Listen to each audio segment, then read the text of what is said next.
Everyone. இந்த வீடியோல நான் எப்படி என்னோட 10th ஸ்டாண்டர்ட்ல ப்ரிப்பேர் பண்ணேன்னு தான் சொல்லப் போறேன். நான் வந்து என்னோட 10th போர்ட்ஸ்ல 96% ஸ்கோர் பண்ணியிருக்கேன். ஸோ நீங்களும் அது பண்ணலாம். அது எப்படி நான் எப்படி அத பண்ணேன்னு தான் சொல்லப் போறேன். ஸோ ஃபர்ஸ்ட் நான் எவ்ரி வீடியோல சொல்றது தான் என்னோட மெயின் ஃபோக்கஸ். அப்புறம் எவ்ரி டாப்பர் யாரெல்லாம் 10த்ல 90+, 95+ ஸ்கோர் பண்ணியிருக்காங்களோ, அவங்க எல்லாரோட மெயின் ஃபோக்கஸ் என்ன இருந்ததுன்னா என்சிஆர்டி. நீங்க எந்த சேனல் பார்த்தாலும், எந்த டீச்சர் கிட்ட கேட்டாலும், அவங்க எல்லாரும் என்ன சொல்லுவாங்கன்னா, என்சிஆர்டில ஃபோக்கஸ் பண்ணுங்க. அது வந்து சும்மா டாப்பர்ஸ் வந்து கேட் கீப் பண்ணிலாம் அது சொல்லல. நிஜமாவே என்சிஆர்டிலேருந்து மட்டும் தான் சிபிஎஸ்இ கொஸ்டின் கேட்பாங்க. ஏன்னா, இப்போ வந்து நெறைய கண்ட்ரீஸ்லேருந்து, நெறைய ஸ்கூல்ஸ்லேருந்து ஸ்டூடெண்ட்ஸ் வந்து ஒரு எக்ஸாம் எழுதுறாங்க. ஸோ, உங்களோட ஓன் ஸ்கூல் எக்ஸாம்னா டீச்சர்ஸே கொஞ்சம் எக்ஸ்ட்ரா இன்ஃபர்மேஷன் சொல்லலாம் கிளாஸ்ல. ஸோ, அது எக்ஸாம்ல வரும். பட் சிபிஎஸ்இ அந்த மாதிரி எக்ஸ்ட்ரா இன்ஃபர்மேஷன் எங்கேருந்தோ தர முடியாது. அவங்க வந்து அம் எல்லா ஸ்கூல்ஸும் அதே எக்ஸாம் எழுதுறதுனால, எல்லா ஸ்கூல்ஸ்க்கும் காமனா எந்த ரிசோர்ஸஸ் இருக்கோ, அந்த ரிசோர்ஸ்லேருந்து அவங்களால கேட்க முடியும். ஸோ என்சிஆர்டிலேருந்து மட்டும் தான் உங்களுக்கு வந்து எக்ஸாம்ல கொஸ்டின்ஸ் கேட்பாங்க. பிகாஸ் அதான் எல்லா ஸ்கூல்ஸ்க்கும் இருக்கிற காமனான ரிசோர்ஸ். ஸோ என்சிஆர்டியை ரொம்ப ரொம்ப ப்ராப்பரா ரீட் பண்ணிட்டு போங்க. நிறைய தடவை உங்களோட என்சிஆர்டி டெக்ஸ்ட் புக் ரிவைஸ் பண்ணுங்க. அப்புறம் அந்த என்சிஆர்டியில சின்ன சின்ன டூ யூ நோ பாக்ஸஸ், அந்த மாதிரி சின்ன சின்ன பாக்ஸஸ், ஆக்டிவிட்டி பாக்ஸஸ்லாம் இருக்கும். அதை நிறைய பேர் ஸ்கிப் பண்ணுவீங்க. பிகாஸ் ஸ்கூல் எக்ஸாம் நல்லா கேட்க மாட்டாங்க. பட் சிபிஎஸ்இ அதுலேருந்து கூட கொஸ்டின் கேட்பாங்க. ஸோ என்சிஆர்டி எவ்ரி பேஜ் ரொம்ப தரோவா நீங்கள் லேர்ன் பண்ணிட்டு போகணும். டியூனோ பாக்ஸஸ் கூட தரோவா லேர்ன் பண்ணிட்டு போங்க. பிகாஸ் இது எம்சிக்யூஸ், கேஸ் பேஸ்ட் ஸ்டடீஸ் என்ன ஷார்ட் ஆன்சர் கொஸ்டின்ஸ் கூட கேட்பாங்க. ஸோ என்சிஆர்டி ரொம்ப ப்ராப்பராக லேர்ன் பண்ணிட்டு போங்க. அடுத்தது வந்து பிஒய்க்யூஸ். பிஒய்க்யூஸ் ரொம்ப ரொம்ப ரொம்ப இம்பார்ட்டன்ட். பிகினிங்லேருந்து பிஒய்க்யூஸ் ப்ராக்டிஸ் பண்ணுங்க. நான் வந்து பிகினிங்லேருந்து பிஒய்க்யூஸ்லாம் ரொம்ப ப்ராக்டிஸ் பண்ணுவேன். சாப்டர் வைஸ் பிஒய்க்யூஸ் தான் எப்பவுமே ப்ராக்டிஸ் பண்ணுவேன். ஸோ நான் பிகினிங்ல எப்படி பண்ணிட்டு இருந்தேன்னா, நான் வந்து எவ்ரி சாப்டர் முடிச்ச உடனே, இல்லை டாபிக் முடிச்ச உடனே நான் வந்து கொஸ்டின் பேப்பர் ஓப்பன் பண்ணி பார்ப்பேன். அப்புறம் அந்த ஸ்க்ரோல் பண்ணிட்டு போவேன் எவ்ரி கொஸ்டின் பேப்பர்ல இந்த கொஸ்டின்ஸ்லாம் எங்க இருக்கு. ஸோ இந்த நான் படிச்ச சாப்டர், நான் படிச்ச டாபிக்லேருந்து கொஸ்டின்ஸ்ல பேப்பர்ல எங்க கேட்டிருக்காங்க. ஸோ அங்கே சால்வ் பண்ணிருப்பேன். பட் ஆப்வியஸ்லி இது பண்ணுறதுக்கு ரொம்ப ரொம்ப ரொம்ப நேரம் எடுக்கும்ல. எவ்ரி கொஸ்டின் பேப்பர் ஓப்பன் பண்ணி, ஸ்க்ரோல் பண்ணி, நான் இந்த டாபிக் படிச்சணும், நான் இந்த கொஸ்டின் சாப்டர் படிச்சணும், அந்த சாப்டரோட கொஸ்டின்ஸ் வந்து நான் லேர்ன் பண்ணிட்டு, அந்த கொஸ்டின்ஸை முதல்ல ஃபைன் பண்ணிட்டு அப்புறம் அதை சால்வ் அதுக்கெலாம் ரொம்ப நேரம் எடுக்கும். ஸோ நீங்கள் வந்து கொஞ்சம் ஸ்மார்ட்டாக ப்ரிப்பேர் பண்ணுங்க. ஸோ நான் கொஞ்ச நாள் கழிச்சு நான் ரியலைஸ் பண்ணிட்டு இது ரொம்ப நேரம் எடுக்குது. நல்ல ஐடியா தான், பட் டைம் என்கிட்ட இல்லை. ஸோ அதனால தான் நான் ஒரு கொஸ்டின் பேங்க் புக் வாங்கினேன். நான் பர்சனலாக ஓஸ்வால் கொஸ்டின் பேங்க் தான் யூஸ் பண்ணேன். பிகாஸ் ஓஸ்வால் கொஸ்டின் பேங்க்ல chapter wise, topic wise questions தந்திருக்காங்க. ஸோ அடுத்த கிளிப்பில் நான் காட்டுறேன் எதுக்கு நான் ஓஸ்வால் புக்ஸ் ப்ரிஃபர் பண்ணுறேன்னு. நான் ஏன் ஓஸ்வால் புக்ஸ் ப்ரிஃபர் பண்ணுறேன்னா, இது ஆக்சுவலி இந்த வருஷம் அவங்க பண்ண புது அப்டேட். நான் படிச்சிருக்கும் போது இந்த அப்டேட் இருந்தால் ரொம்ப நல்லாயிருக்கும். இது வந்து இப்போ புதுசாக with pull out formula booster introduce பண்ணியிருக்காங்க. ஸோ பேசிக்லி நீங்கள் புக் தரணுன்னே இந்த மாதிரி உங்களுக்கு வந்து ஒரு ஃபார்முலா பூஸ்டர் புக்லெட் மாதிரி தருவாங்க. இங்கே வந்து சயின்ஸில் இருக்க ஆல் ஃபார்முலாஸ், டயக்ராம்ஸ் அந்த மாதிரி நிறையா இருக்குது. இப்போ கெமிஸ்ட்ரியில் நீங்கள் இருக்கிற எல்லா கெமிக்கல் ஈக்குவேஷன்ஸும் டீட்டெயிலாக எழுதி வச்சுருக்காங்க. அதுக்கப்புறம் பயாலஜியில் இருக்க டயக்ராம்ஸ் எல்லாம் எழுதி வச்சுருக்காங்க. அதுக்கப்புறம் ஃபிசிக்ஸில் இருக்க டயக்ராம்ஸ், அதுக்கப்புறம் மிரரோட டெஃபினிஷன்ஸ் எல்லாமே ஷார்ட்டாக தந்திருக்காங்க. ஸோ இந்த மாதிரி நீங்கள் வந்து ரிவிஷனுக்கு இது ரொம்ப ஹெல்ப்ஃபுல்லாக இருக்கும். நீங்கள் எக்ஸாமுக்கு போயிட்டு இருந்தீங்கன்னா லாஸ்ட் மினிட் இதெல்லாம் நீங்கள் செக் பண்ணிக்கலாம். அடுத்தது வந்து புக்குக்குள்ளேயே ஒரு ட்ரெண்ட் அனாலிசிஸ் மாதிரி தந்திருக்காங்க. இதான் அந்த trend analysis. So basically last 3 இயர்ஸில் எவ்ரி சாப்டரோட வெயிட்டேஜ் வந்து இன்க்ரீஸ் ஆகிட்ருக்கா இல்லை டிக்ரீஸ் ஆகிட்ருக்கான்னு அனலைஸ் பண்ணி சொல்லியிருக்காங்க. ஸோ இதை வச்சு நம்ம வந்து அண்டர்ஸ்டாண்ட் பண்ணிக்கலாம் ஒரு சாப்டரோட வெயிட்டேஜ் இப்போ கரண்ட் டைமில் அந்த வெயிட்டேஜ் அதிகமாக இருக்கா கம்மியாக இருக்கான்னு. பிகாஸ் ஆன்லைனில் நிறைய சோர்ஸஸ் இருக்குது. நிறைய பேர் அது பட் அது 5 இயர்ஸ் முன்னாடி கூட அது வந்திருக்கும். பிகாஸ் 5 இயர்ஸ் முன்னாடி ஒரு சாப்டர் அவங்க நிறைய கேட்டிருப்பாங்க. இப்போ அந்த சாப்டர் அவ்வளோவா கேட்க மாட்டாங்க. ஸோ இப்போ கரண்ட்டாக லாஸ்ட் 3 இயர்ஸில் என்ன நடந்துட்டு இருக்குதுன்னு அனலைஸ் பண்ணி சொல்லியிருக்காங்க. ஸோ இது கொஞ்சம் ரிலையபிளாக தான் இருக்கும் நம்மளுக்கு. ஸோ எவ்ரி சாப்டரோட வெயிட்டேஜ் நம்ம அண்டர்ஸ்டாண்ட் பண்ணி அந்த சாப்டருக்கு ப்ரையாரிட்டி தரலாம். அதுக்கப்புறம் புக் பிகினிங்லே உங்களுக்கு வந்து class 10 solved board exam question papers வந்திருக்காங்க டெல்லி அண்ட் அவுட் சைட் டெல்லிக்கு. ஸோ கொஷின் பேப்பர் வந்து இதான் கொஷின் பேப்பர் ஆல் 3 செட்ஸுக்கு தந்திருக்காங்க. அதுக்கப்புறம் ஆல் 3 செட்ஸோட ஆன்சர் கீயோ தந்திருக்காங்க. நெக்ஸ்ட் எவ்ரி சாப்டர் ஆரம்பிக்கும் போது உங்களுக்கு ஒரு ஸ்டடி பிளான் மாதிரி தராங்க. அந்த ஸ்டடி பிளானில் இப்போ இந்த சாப்டர் முடிக்கிறது உங்களுக்கு 2.5 hours எடுக்கும் இந்த கொஷின் பேங்க்கில்.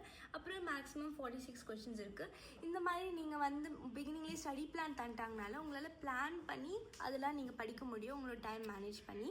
அதுக்கப்புறம் பிகினிங்லேயே காமன் மிஸ்டேக்ஸ்லாம் தந்துடுறாங்க. இந்த சாப்டரில் ஸ்டூடெண்ட்ஸ் எந்த மாதிரி மிஸ்டேக்ஸ் பண்ணுறாங்கன்னு சொல்கிறாங்க.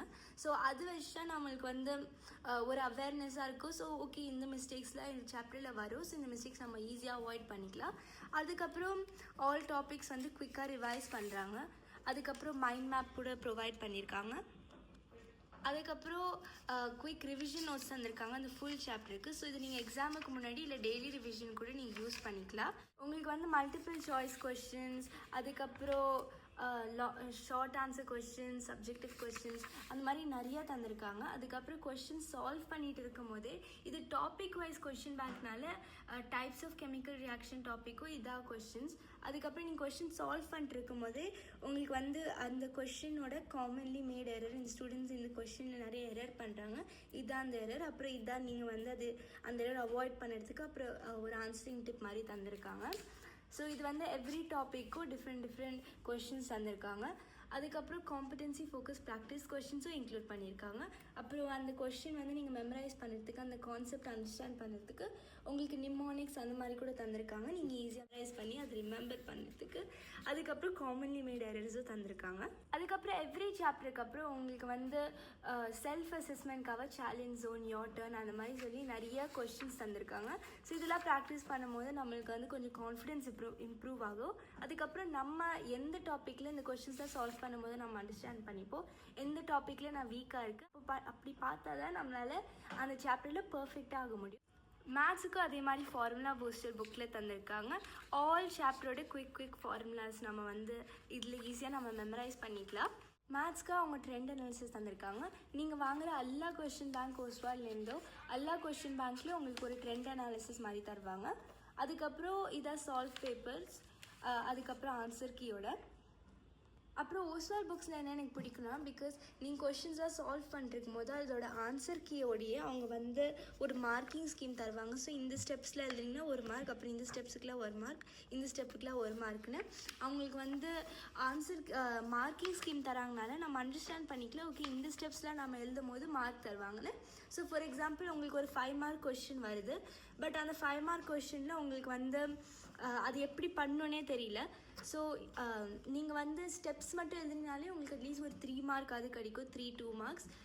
நீங்கள் வந்து ஃபைனல் ஆன்சர் தப்பாக இருந்தாலும் உங்களுக்கு வந்து ஸ்டெப் வைஸ் மார்க்கிங் இருக்குது சிபிஎஸ்சி. ஸோ அதனால் நீங்கள் ஸ்டெப்ஸை ப்ராப்பராக எழுதினாலே உங்களுக்கு கன்ஃபார்மாக மார்க் வரும். அதே மாதிரி ஃபைனல் ஆன்சர் கரெக்டாக இருக்குது, பட் ஸ்டெப்ஸ் இல்லைன்னா உங்களுக்கு மார்க் ரெடியூஸ் தான் பண்ணுவாங்க. ஸோ இங்கே பார்த்தீங்கன்னா ப்ரூஃப் கூட நிறையா மார்க்கிங் ஸ்கீம் தந்திருக்காங்க. நீங்கள் இந்த மாதிரி இன்ட்ரொடக்ஷன் இல்லைன்னா 1/2 மார்க், அதுக்கப்புறம் கன்க்ளூஷனுக்கே 1/2 மார்க், ஸ்டெப்ஸுக்குலாம் அந்த மாதிரி மார்க் தந்திருக்காங்க. ஸோ இந்த மாதிரி நம்ம வந்து ஸ்டடி பண்ணால் நம்மளுக்கு அண்டர்ஸ்டாண்ட் ஆகும் நம்மளோட ஆன்சர் எப்படி பர்ஃபெக்டாக ஆக்கணும்னு. ஸோ நிறைய பேர் சொல்லுவாங்க லாங்குவேஜ் சப்ஜெக்ட்ஸ்க்குலாம் ரெஃபரன்ஸ் புக் தேவையில்லைன்னு. பட் நான் அது ஆக்சுவலி ஆப்போசிட்டாக தான் சொல்லுவேன். பிகாஸ் நான் 10th படிச்சிருக்கும் போது இங்கிலீஷ்க்கு ரெஃபரன்ஸ் புக் தான் அதிகமாக யூஸ் பண்ணுவேன். பிகாஸ் இங்கிலீஷ் இப்போ ரைட்டிங் அப்புறம் கிராமர் செக்ஷன்லாம் இந்த மாதிரி சாம்பிள் கொஷின்ஸ், அதுக்கப்புறம் அதோட ஆன்சராக தந்திருக்காங்க. ஸோ இதெல்லாம் நம்ம ரீட் பண்ணும்போது நம்மளுக்கு அண்டர்ஸ்டாண்ட் ஆகும் சிபிஎஸ்சி வந்து எந்த மாதிரி ஆன்சர் எக்ஸ்பெக்ட் பண்ணுறது. Because as you all know இங்கிலீஷில் வந்து மார்க் வாங்குறது கொஞ்சம் கஷ்டம் தான். நம்மளோட ரைட்டிங் ரொம்ப நல்லா இருந்தால் தான் நம்மளுக்கு அது ஃபுல் மார்க் வரும். ஸோ அதனால் நம்ம வந்து இதெல்லாம் ரீட் பண்ணும்போது நம்மளுக்கு அண்டர்ஸ்டாண்ட் ஆகும். ஓகே நான் வந்து இந்த ஃபார்மேட்டில் ஆன்சர் எழுதணும், இந்த மாதிரி தான் இப்போ அனலிட்டிக்கல் பேராகிராஃபில் இந்த மாதிரி இன்ட்ரொடக்ஷன் தான் தரணும், அந்த மாதிரி நம்ம வந்து அண்டர்ஸ்டாண்ட் பண்ணிப்போம். அது வந்து ரொம்ப ஹெல்ப்ஃபுல்லாகும். இங்கிலீஷ்க்கும் எல்லா சாப்டர் எல்லா டாபிக் அப்புறம் இந்த மாதிரி செல்ஃப் அசஸ்மெண்ட் பேப்பர்ஸ் தந்திருக்காங்க. அதுக்கப்புறம் chapter wise study plan, common mistakes, அதில் சம்மரிலாம் தந்திருக்காங்க. அப்புறம் லிட்ரேச்சர் செக்ஷனில் கூட இந்த மாதிரி ஆன்சர்ஸில் ரீட் பண்ணி பாருங்கள். நீங்கள் வந்து அது எழுதணும்னு கூட இல்லை, நீங்கள் ரீட் பண்ணி பாருங்கள் இந்த மாதிரி அவங்க எப்படி ஆன்சர்ஸ்லாம் இந்த கொஷின்ஸ்க்குலாம் ஆன்சர் பண்ணியிருக்காங்கன்னு.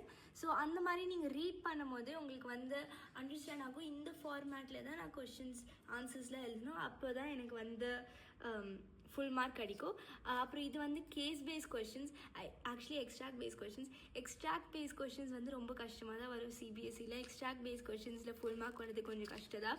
ஸோ எக்ஸ்ட்ராக்ட் பேஸ் கொஷின்ஸ் தான் மெயினாக நான் வந்து நிறைய ப்ராக்டிஸ் பண்ணேன், extract based questions and grammar, because அது ரெண்டும் ஈஸியாக வராது.